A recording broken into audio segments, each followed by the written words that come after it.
The John Cena heel turn. I don't think there's really anybody that would believe that this heel turn was a success for John Cena.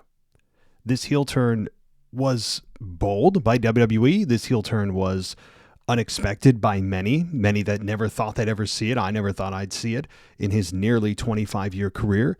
But WWE did decide to move forward with the heel turn, and I think we can unanimously say that it was not a successful venture. This picture behind me, right over, well, depending on where you're looking here, over this way, to my right, your left, was the start of the John Cena heel turn, a heel turn that got everybody excited.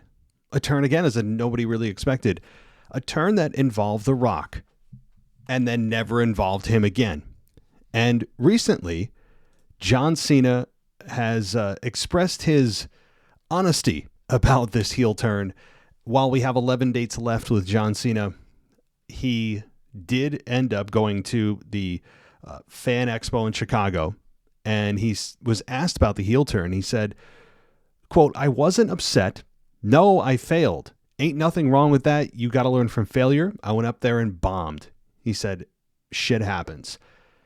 And then he explained that the expo that he has taken failure as teachable moments. And he told fans that he had changed, quote, "a lot over the years, and he wasn't even the same person he was yesterday." He admitted that he failed his first Raw post-heel turn, said he would address his heel turn as a whole following his retirement tour and wouldn't speak on it until then. It wasn't received well by fans, as we know. We are fans, so we know this.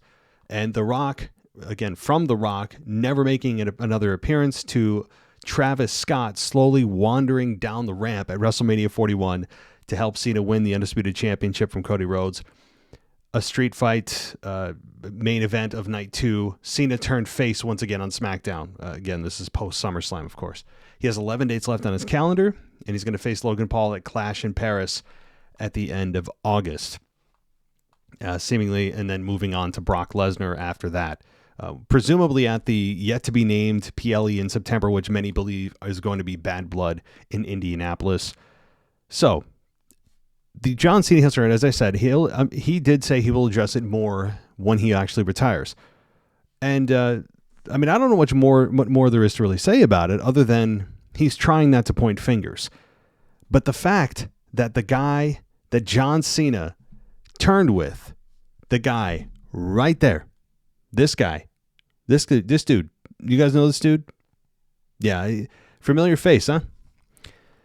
I think he was one of the biggest reasons why this heel turn didn't work. One of, if you're asking me why, yeah, shit happens. But the fact that you have The Rock, the biggest star in Hollywood, arguably one of the biggest stars in pro wrestling ever, give an order to John Cena at Elimination Chamber last year, doing the throat slash sign. John Cena's face turns into that iconic look as he's hugging Cody Rhodes, kicks Cody Rhodes right in the nuts, and then beats him half to death. We saw the Travis Scott shot that, I say Travis Scott is owed more than a receipt after that. Cody Rhodes hitting the Crossroads, the softest finish of all time, on Travis Scott is nothing short of embarrassing for a receipt. Cody Rhodes needs to and should have truly given him a receipt just out of respect for the business. I know he's a good guy who's just very likable and relatable and all that kind of thing, but Travis Scott was owed more than that. But that said, you have The Rock be the director, the catalyst for this whole thing, and then doesn't show up after that is just embarrassing. There's no excuse for it. It's one of the biggest reasons this thing failed, because if Cena sold out and Cena was directed by The Rock to do what he did, which is clearly what happened because we saw it, then we never got the reason why. Why did this happen? Why did John Cena suddenly decide to align himself with The Rock? What did The Rock have to do with this whole thing? And we never got an explanation. We're owed an explanation. We never get one. And then, you have John Cena attacking the fans, which just never felt right. But here's the thing. All the criticism, and we can break it down more into a fine powder as well, but the idea that they actually did it should be commended. The idea that WWE actually went through with the John Cena heel turn, I think is even more important than the fact that the heel turn failed. Why? Because despite The Rock and his just totally inept and purposefully ignorant response to this whole thing about the fans and how we should just enjoy wrestling, and he want the spotlight to be on everybody else and shouldn't have been on him. It's like, okay, well then why involve yourself to begin with? I mean, there's just the obvious question that should have been asked.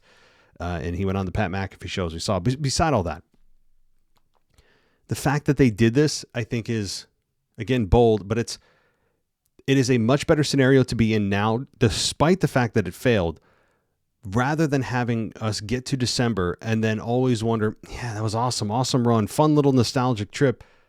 But what if he turned heel? That sucks. We never got to see what the heel version of John Cena looks like. That sucks. We never got to see what that looked like. And I think the scenario we got now with the failure is a better one versus just the what if and unknown. So there's that. Also, John Cena at the end of his run turning heel, but only showing up every now and then, not really getting involved in a story that you know is going to last too long because he's only gotten an X number of dates. I think it would have been a better heel turn if it was done in the middle of his career when the fans were, they were rejecting him kind of off and on throughout his entire career. But you can't expect a successful heel turn when you're going on a farewell tour, when the fans know that you're leaving, because the fans are eventually just going to say, screw it, we're going to cheer for you no matter what you say or do, because we're just going to be human about this and real about this and put everything aside storyline wise and just appreciate the fact that you're here. And so the WWE gave up on it.